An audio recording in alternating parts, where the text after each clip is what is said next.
जय श्रीमन नारायण। ए पर जे टिप्पणी हम करे जा रहल बा रामानुजदास श्रीमान गट्टू वेणुगोपाल स्वामी जी के द्वारा दिहल गयल बा। अध्याय 15 पुरुषोत्तम प्राप्ति योग श्लोक 10। उत्क्रामन्तं स्थितं वापि भुञ्जानं वा गुणान्वितं विमूढा नानुपश्यन्ति पश्यन्ति ज्ञानचक्षुषः। ओम। गीताचार्य श्री कृष्ण परमात्मा अर्जुन समेत हमनी सबके पुरुषोत्तम प्राप्ति योग सिखा रहल बानी। परमात्मा कहत बाड़न कि अर्जुन जे आपन के धोखा देत बा कि देह आत्मा है उ अज्ञानी हवे। ई अज्ञानी लोग के ई ना बुझाला कि आत्मा एगो शरीर से निकल के दूसरा शरीर में प्रवेश करेला। आत्मा उस शरीर में रहला और इंद्रियन के माध्यम से वस्तु के अनुभव करेला और आत्मा में सतगुण रजोगुण और तमोगुण के स्वामी होला। अज्ञानी लोग के ई सब पहलू ना बुझाला, बाकी जेकरा लगे ज्ञान की आंख बा उ ई सब सच्चाई के समझ सकेला। ई कह के श्री कृष्ण परमात्मा ई साफ कर रहल बाड़न कि जे तन आत्मा के अंतर ना समझेला उ अज्ञानी हवे। ऐसे हमनी के ई तथ्य के पहचाने के पड़ी कि हमनी के शरीर से अलग बानी जा और शरीर हमनी से अलग बा। आपन शरीर के देखभाल करत घरी हमनी के न सिर्फ ओकर सुरक्षा पर ध्यान देवे के चाहिए, बल्कि शरीर में रहला के दौरान सबसे निमन फायदा पावे के लक्ष्य रखे के चाहिए। एकर सबसे बढ़िया फायदा का बा? सब उपनिषद के सार के अनुसार ई श्रीमन नारायण के प्राप्त खातिर बा। ऐसे श्रीमन नारायण के प्राप्त के लक्ष्य रख के और खाली श्रीमन नारायण के समर्पण करके हमनी के श्री कृष्ण परमात्मा के वचन के श्लोक के रूप में दोहरावे की कोशिश करी जा।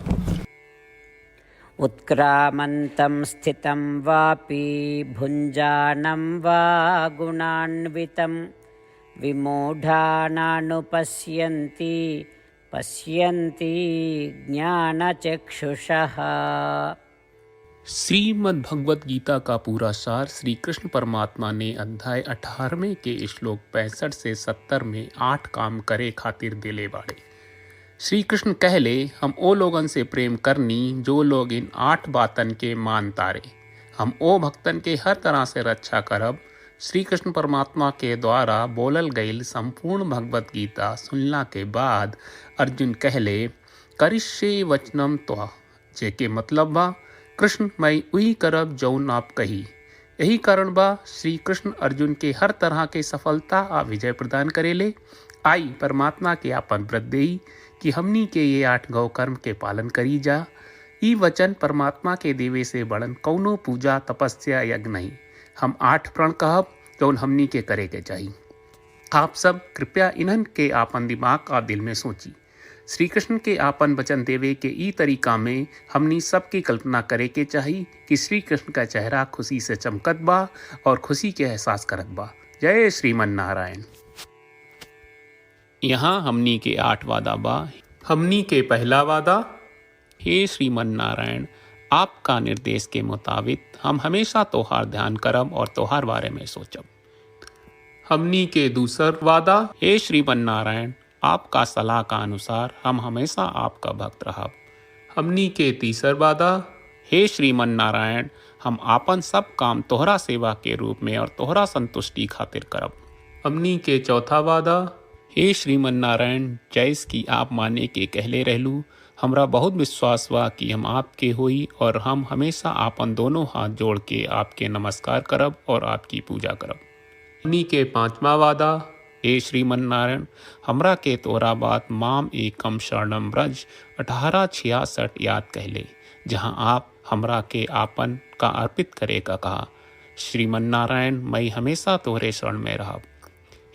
हमनी के छठवां वादा, हे श्रीमन नारायण हमरा के तोहरा बात माँ सुचहा 1866 याद कहले कि आप हमनी के शोक ना करे का आश्वासन दे रहे बड़े, हम अब और शोक ना करब।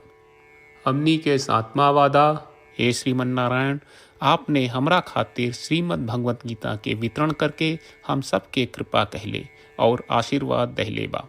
हम वादा करत बानी कि रोजाना कम से कम एक श्लोक पढ़ब या सुनब। हमनी के 8वां वादा। हे श्रीमन नारायण, आप गीता के पूरा मानवता तक ले गयलू। हम गीता में आपके दिव्य वचन के उन भक्तन तक पहुँचावे के प्रयास करब जे गीता से अपरिचित बा। हे श्रीमन नारायण, हम उई करब जौन तू करे का कहब। हम ऐसन व्यवहार करब जैसन आप चाहत बानी और हम खाली आपका खातिर काम करब। श्रीमन नारायण के रोज आपन वचन देहल कि हम ओइस करब जैस आप कहत बानी, ई अपने आप में बड़न पूजा बा।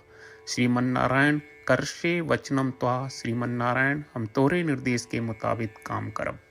सर्वम श्री कृष्ण अर्पणम अस्तु। जय श्रीमन नारायण। उत्क्रामन्तं स्थितं वापि भुञ्जानं वा गुणान्वितं